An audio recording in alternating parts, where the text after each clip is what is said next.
In the history of writing, Enheduana comes very early. So far, we know of 6 compositions written by her around 2250 BCE. She wrote 3 long hymns to the goddess En-hedu-Ana, a cycle of 42 short hymns to the temples of Sumer and Akkad, and 2 short hymns about her priestess role. Although Enheduana was Akkadian, she wrote in Sumerian cuneiform. Cuneiform is the name of the wedge-shaped writing that is formed by pressing a reed stylus onto a wet clay tablet. Clay was the only abundant natural resource in Mesopotamia. Cuneiform was first developed by the Sumerians to record financial transactions around 3400 BCE. It evolved slowly, and by about 2600 BCE, it was used for longer, more literary writings.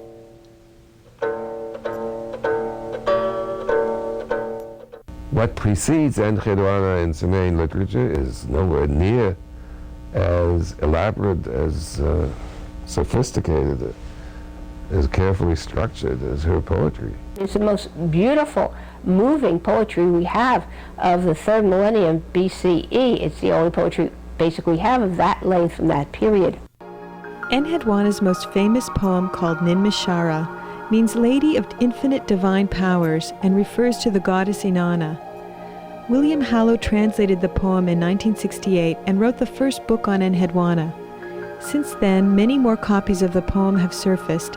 The process of working on Ninmishara was very, very interesting because there are almost 100 different ancient tablets of this text preserved. So a huge amount of copies of this text from different ancient cities. I tried to see every single cuneiform text all around the world. I had to go to museums in England, France, USA and Turkey.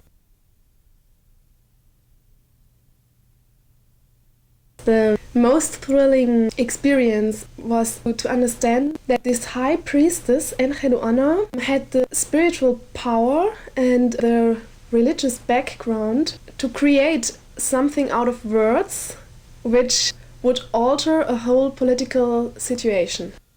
During this huge conflict, of which Naram-Sin himself tells us in one of his inscriptions, where he says he had to fight 9 battles in 1 year, which is very, very hard.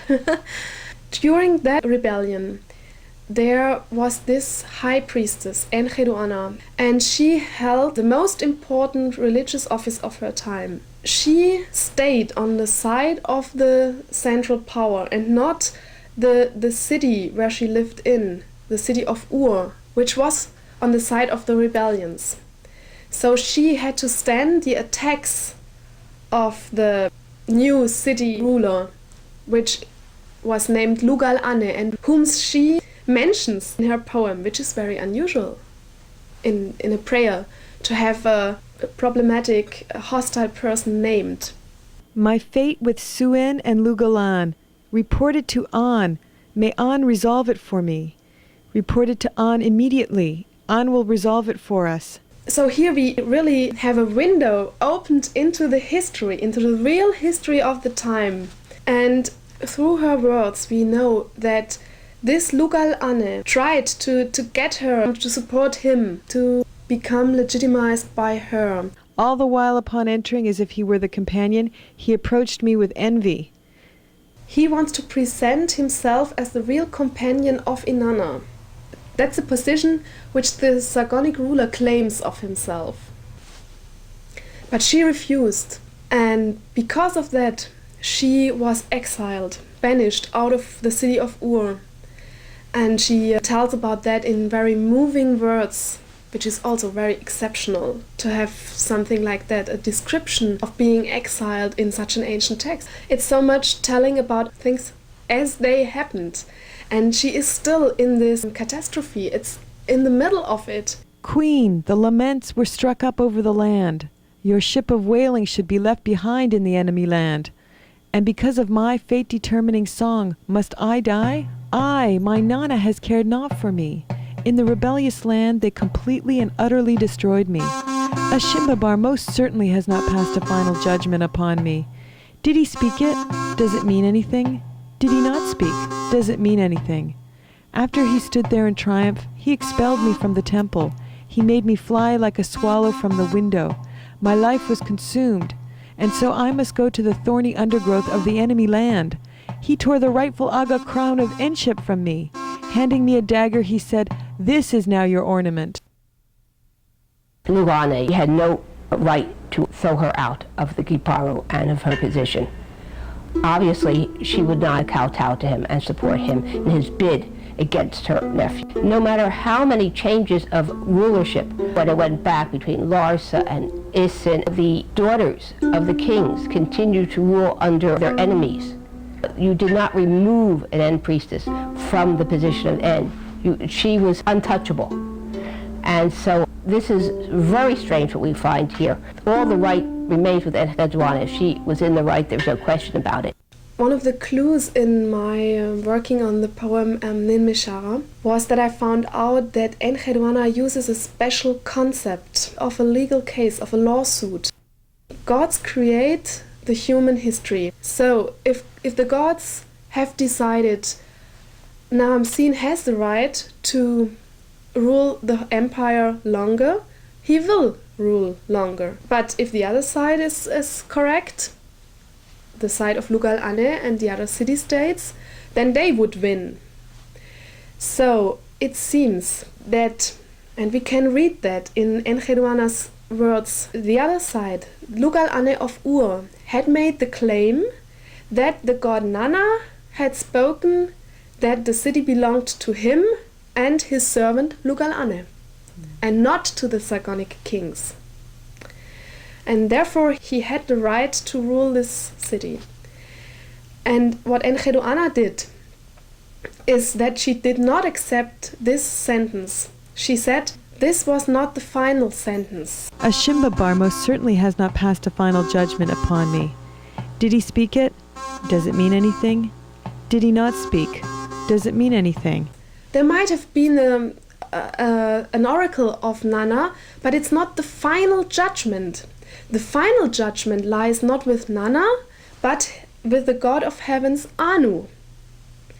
So she quoted another oracle, an oracle of the god Anu, a sentence where he said, "The lady will tear away the destiny of Lugalan.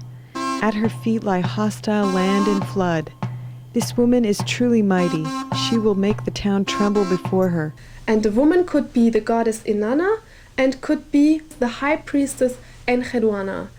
So that meant that Enheduana, that the Sargonic side were right in their claim to have the power of all these cities. And that Enheduana spiritually had the right and she had the duty to help this sentence coming true. When she was exiled, she went away to another temple and tried there, through her prayer, song, holy words, and the parallel religious rites, to alter the situation. My queen, beloved of An, I will announce you all of your wrath. I have heaped the coals, prepared the purification rites. The Esdam Ku stands ready for you. Will not your heart calm down for me? Since the heart was full, too full, great queen, I birthed it for you. We know that Naram-Sin and his troops, they won the fights, these 9 battles in 1 year. And Naram-Sin, he says, by the love of Inanna, I won these battles. And I think that people of the time thought that by the spiritual power of Enhedu-Ana and by the power of the troops and Naram-Sin, this situation was won. So these two things, the religious and the political perspective, they belong together and are not dividable in the ancients' perspective. The queen, the strong one, the ruler over the gathering of the En, she did accept her prayer and sacrifice. The heart of fate determining Inanna has turned to its place. The light was sweet for her, delight was spread over her. Full of abundant beauty was she. Like the light of the rising moon, she too was clothed in enchantment. Nana came out to rightfully gaze at her in awe. He and her mother Ningal blessed her, and then the gatepost said unto her, Be hailed. What each said to the new gig is exalted. Destroyer of enemy lands, endowed with the cosmic powers from On, my queen draped in enchantment, to you, En-hedu-Ana, praise. To cope with this horrible situation, and in the end to win the situation, must have been like a miracle. It must have been like a proof that En-hedu-Ana was as mighty as Enheduanna and the Sargonic people claimed her to be, and that Enheduanna's words, Enheduanna's rites, what she did in this horrible situation, had been the absolute right thing to do. And I think one can understand perfectly that people wanted to keep such a powerful spiritual text, and they wanted to keep it as an example, as a model for future generations.